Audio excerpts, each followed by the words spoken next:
All in all, working with all of the vehicle providers was fantastic. They were cooperative. The differences were sorted out. The two traffic controllers this year, Siemens and KINEXON, you could tell they really wanted to make it work. KINEXON did a fantastic job providing support, remote connections. They were quite responsive. Siemens also put in a good effort this year. So the big challenges were that VDA 5050 covers 80% of what you might want in communication between a vehicle and a traffic controller. And the last 20% is always going to be there, but that went quite smoothly this year.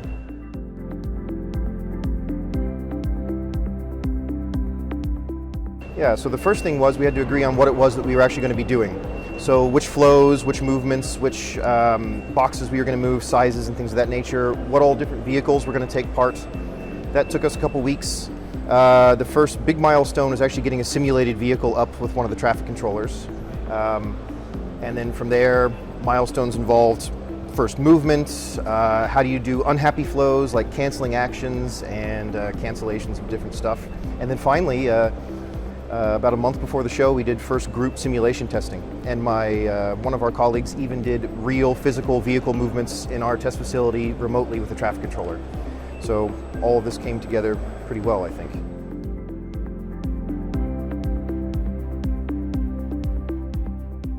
The different vehicle providers will have different strategies for detecting other vehicles.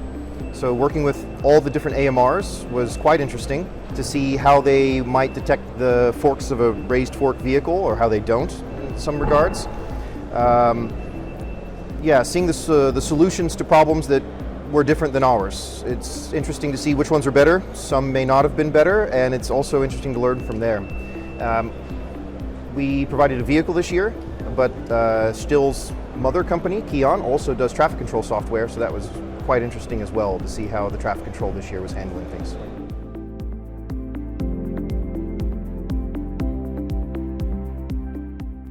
So the advantage of delivering a vehicle and the master control system is that there could be little extra bits and features. So we can communicate pretty much everything we need over VDA 5050, but if there are little bits of extra data that we could transfer over VDA 5050 with custom actions, to coordinate that with another traffic controller is extra time. So maybe we do a simplified version of information that's transferred.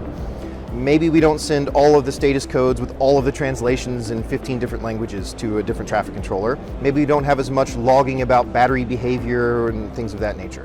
So selling them together is always nice because it's hours and hours, and we've had a lot of time to play with it. However, selling it to an external one